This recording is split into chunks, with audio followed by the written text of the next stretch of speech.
개별적인 사건에 대해서 말이 되도록 만들다 보니까 전체적으로 놓고 보면 서로 이제 악의가 맞아. 안 맞아요. 말이 안 되는 거예요. 그냥 상식적으로 봤을 때 말이 안 되는 게 계속 생겨난 거거든요. 예, 예. 그러니까 요거는 대법원 가가지고 지금 걱정하시는 분들이 많이 있는데 일단 올해 대법관이 4명이 바뀌어요. 8월에 3명이 바뀌고 11월에 1명이 바뀌거든요. 게다가 또 이제 이미 문재인 정부 들어서서 대법원장 포함해서 대법관 3명이 바뀌었고. 네. 그러니까 절반이 바뀐 거야. 그렇죠. 바뀌고. 그리고 지금 박근혜 전 대통령, 최순실 씨 아직 안 끝났어요, 재판이. 1심도 안 끝났단 말이에요. 근데 지금 뇌물을 주고받고 한 거기 때문에 박근혜 재판하고 이재용 재판을 떼고 볼 수가 없거든요. 그렇지. 네, 그러니까 한 사람은 준 쪽이고 한 사람은 받은 쪽이니까. 이재용만 서둘러 가지고 대법원에서 재판을 이제 끝내기가 사실은 쉽지 않은 구조라서 옛날 같으면 모르겠습니다. 그냥 빨리빨리 신속하게 재판을 받을 권리가 있으니까 빨리 끝내려고 이제 노력을 삼성은 나름대로 하겠죠.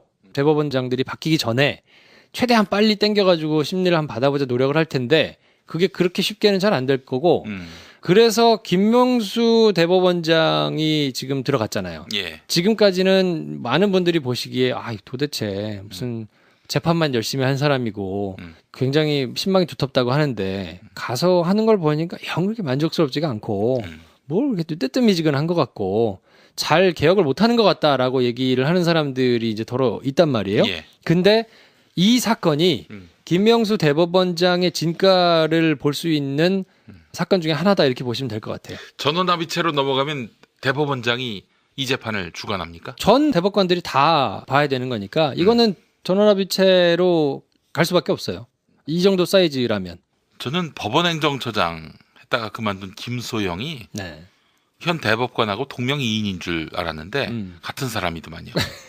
그래서 저는 여기에 더해서 김명수 대법원장이 이 법원행정처의 그 농단, 이제 사법부 블랙리스트 이걸 철저히 파고들어서 김소영을 날릴 수 있지 않겠는가? 뭐 그것도 이제 봐야 될 텐데 그렇지 않더라도 김소영 대법관은 11월에 나가십니다. 아, 그 양반 11월에 네. 나가요? 네, 그분이 11월에 나가시거든요. 그래요? 네. 그렇기 때문에 대법관들이 4명이 바뀌고 또 김명수 대법원장이 들어가서 아무래도 진보적이거나 개혁적인 인사들이 대법원장으로 임명될 가능성이 좀 높기 때문에 그러면 이제 13명, 대법원장 포함한 13명에서 문재인 대통령 정부 이후로 7명이 바뀌니 김명수 대법원장 포함해서 그 한마디로 얘기해서 문재인 대통령 이후에 임명된 분들이 절반 이상이 된다는 거죠. 정파적으로 복잡하게 생각할 것이 없이 네. 법리적으로 봐도 말이 안 되는 판결이거든요. 그러니까 말이 안 되는 판결이 나왔을 때 우려되는 사항은 정치적인 셈법 때문에 말이 안 되는 거를 모른 척 넘어가는 게 문제인 건데 그렇지. 그렇게 되기가 쉽지 않아요, 분위기가. 그래서 보수적인 성향을 가졌다 하더라도 대법관까지 됐을 정도의 분들이면 법리에 해박한 사람들이거든요. 마치 헌법재판소에서 8대 0으로 박근혜를 골로 보냈듯이. 그럼요. 법리에 밝은 분들인데 지금까지는 그러면 왜 약간 말도 안 되는 판결들이 나왔냐. 그리고 말도 안 되게 판결이 나왔던 걸 그냥 모른 척 지나갔느냐. 원세훈 선거법 2심에서 그런 거라든지 김용판 재판이 대법원에서 굳어졌다든지 뭐 이런 것들이 도대체 왜 그런 거냐.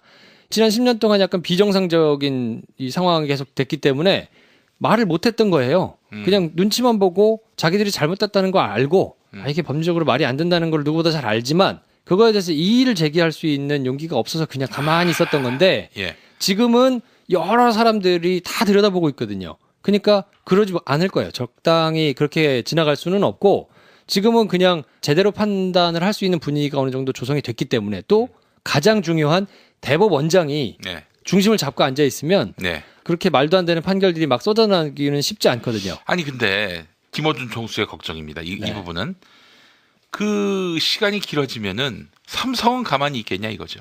가만히 안 있죠. 무던히도 1대1로 맨투맨으로 붙어가지고 판사들을 구워 삼지 않겠는가. 그랬죠. 이렇게 또 그렇기 본단 말이죠. 때문에 대법원장의 역할이 매우 중요합니다. 근데 대법원장이 만약에 이거를 못한다고 하면 그렇게 삼성의 개별 플레이 내지는 나름대로 노력한 것 때문에 그냥 적당히 넘어간다고 하면 김명수 대법원장에 대한 신뢰, 기대 접으셔도 됩니다. 그러니까 그거를 판가름할 수 있는 가장 중요한 바로미터라고 저는 보고 있어요. 그러니까 결국에는 김프로 말을 요약하자면은 파기환송이 되면 이거는 김명수 대법원장의 역량이고 파기환송이 안 되고 그대로 인용이 된다. 네. 2심의 것이 인용이 된다. 그러면 김명수는 이제 기대할 수 없습니다. 살아있지만 송장으로 봐도 된다. 전혀 기대 안 하셔도 돼요. 그러니까 재판만 지금 30년 넘게 한 분이란 말이에요. 재판에 있어서는 이 사람이 굉장한 자긍심과 긍지를 가지고 있는 양반인데 뭐 행정처 근무나 뭐 이런 거에는 익숙하지 않아서 법원의 구조를 개혁하는, 그러니까 인사를 어떻게 하고 조직을 어떻게 하고 운영을 어떻게 하고 하는 이 법원의 조직을 개혁하는 문제는 지금 판사 블랙리스트. 네. 그 사건을 어떻게 다룰 것인가를 봐야 되는데 그거는 정말 아주 샘플 케이스로 본보기로 아주 제대로 응징했으면 좋겠어요. 그렇죠. 근데 그거는 사실은 여러 가지 역학관계가 다 묻어있는 사건이고 또 김명수 대법원장의 전공이 아니라고 볼 수 있어요. 네. 그거를 막 돌아다니면서 빠꼬미 같이 다 알고 있던 분은 아니니까 네. 행정처 근무를 막 오래 했거나 그 메커니즘을 전부 다 꿰고 있어가지고 뭐 이렇게 익숙한 분은 아니니까 그거는 다른 사람들의 조력을 받고 본인이 의지가 있어도 굉장히 많은 태클들에 직면할 가능성이 좀 있거든요. 구조개혁에 대해서는. 근데 이거는 구조개혁이 아니고 재판에 대한 거기 때문에 김명수 대법원장의 전공이에요.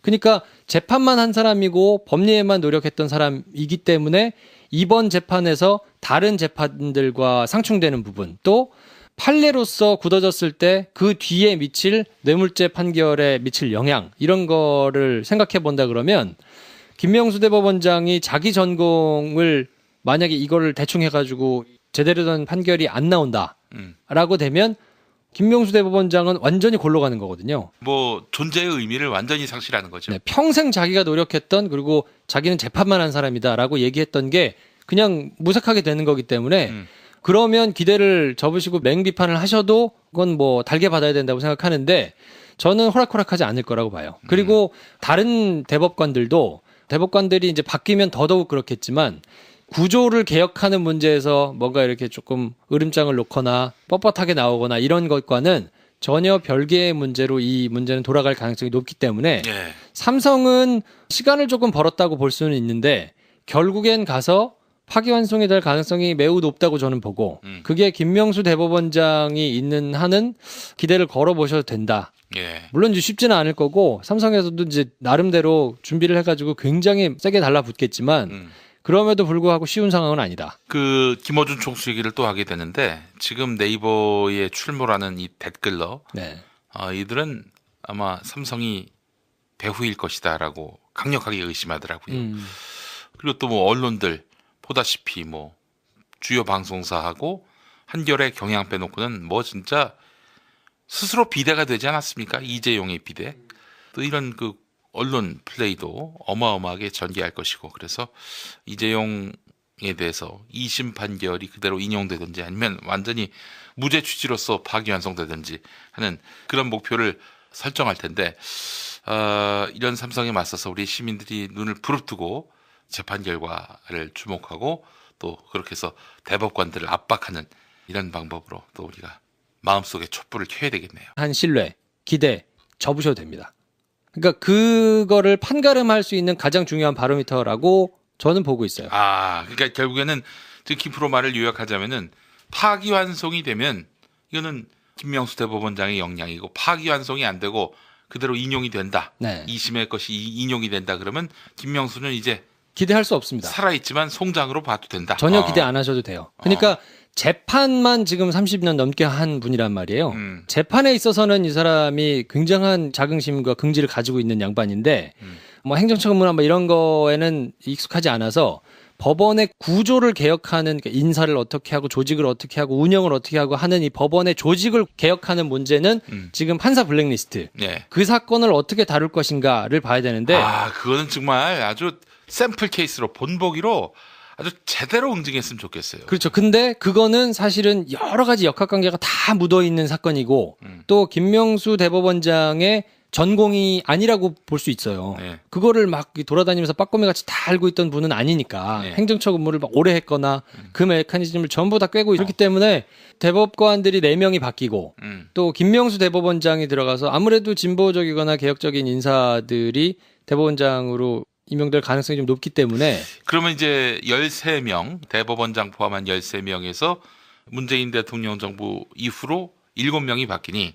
김명수 대법원장 포함해서 그 한마디로 얘기해서 문재인 대통령 이후에 임명된 분들이 절반 이상이 된다는 거죠. 정파적으로 복잡하게 생각할 것이 없이 네. 법리적으로 봐도 말이 안 되는 판결이거든요. 음. 그러니까 말이 안 되는 판결이 나왔을 때 우려되는 사항은 정치적인 셈법 때문에 말이 안 되는 거를 모른 척 넘어가는 게 문제인 건데 그렇지. 그렇게 되기가 쉽지 않아요, 분위기가. 그래서 보수적인 성향을 가졌다 하더라도 대법관까지 됐을 정도의 분들이면 법리에 해박한 사람들이거든요. 마치 헌법재판소에서 8대 0으로 박근혜를 골로 보냈듯이. 그럼요.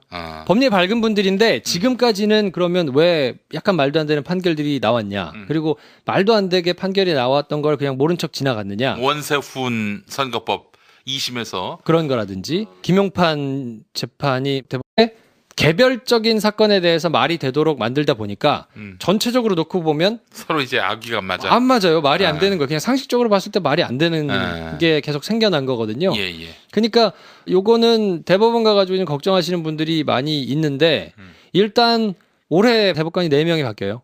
8월에 3명이 바뀌고 11월에 1명이 바뀌거든요. 게다가 또 이제 이미 문재인 정부 들어서서 대법원장 포함해서 대법관 3명이 바뀌었고. 네. 그러니까 절반이 바뀐 거야. 그렇죠. 바뀌고. 그리고 지금 박근혜 전 대통령, 최순실 씨 아직 안 끝났어요, 재판이. 1심도 안 끝났단 말이에요. 근데 지금 뇌물을 주고받고 한 거기 때문에 박근혜 재판하고 이재용 재판을 떼고 볼 수가 없거든요. 그렇지. 네, 그러니까 한 사람은 준 쪽이고 한 사람은 받은 쪽이니까. 이재용만 서둘러 가지고 대법원에서 재판을 이제 끝내기가 사실은 쉽지 않은 구조라서 옛날 같으면 모르겠습니다. 그냥 빨리빨리 신속하게 재판을 받을 권리가 있으니까 빨리 끝내려고 이제 노력을 삼성은 나름대로 하겠죠.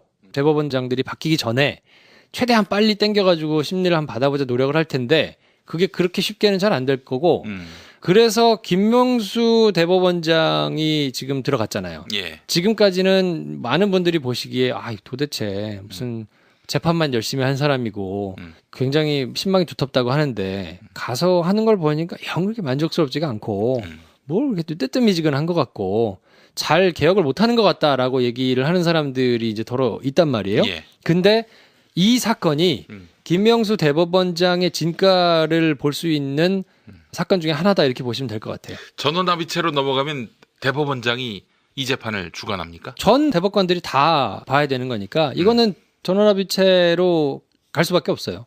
이 정도 사이즈라면. 저는 법원행정처장 했다가 그만둔 김소영이 네. 현 대법관하고 동명이인인 줄 알았는데 같은 사람이더만요. 그래서 저는 여기에 더해서 김명수 대법원장이 이 법원행정처의 그 농단, 이제 사법부 블랙리스트 이걸 철저히 파고들어서 김소영을 날릴 수 있지 않겠는가? 뭐 그것도 이제 봐야 될 텐데 그렇지 않더라도 김소영 대법관은 11월에 나가십니다. 아, 그 양반 11월에 네. 나가요? 네, 그분이 11월에 나가시거든요. 그래요? 네. 법원에서 굳어졌다든지 뭐 이런 것들이 도대체 왜 그런 거냐? 지난 10년 동안 약간 비정상적인 이 상황이 계속 됐기 때문에 말을 못했던 거예요. 그냥 눈치만 보고 자기들이 잘못했다는 거 알고 이게 법률적으로 말이 안 된다는 걸 누구보다 잘 알지만 그거에 대해서 이의를 제기할 수 있는 용기가 없어서 그냥 가만히 있었던 건데 예. 지금은 여러 사람들이 다 들여다보고 있거든요. 그러니까 그러지 않을 거예요. 적당히 그렇게 지나갈 수는 없고 지금은 그냥 제대로 판단을 할 수 있는 분위기가 어느 정도 조성이 됐기 때문에 또 가장 중요한 대법원장이 네. 중심을 잡고 앉아 있으면 네. 그렇게 말도 안 되는 판결들이 막 쏟아나기는 쉽지 않거든요. 아니 근데 김어준 총수의 걱정입니다. 이 네. 부분은 그 시간이 길어지면은 삼성은 가만히 있겠냐 이거죠. 가만히 안 있죠. 무던히도 1대1로 맨투맨으로 붙어가지고 판사들을 구워 삼지 않겠는가. 그랬죠. 이렇게 또 그렇기 본단 말이죠. 때문에 대법원장의 역할이 매우 중요합니다.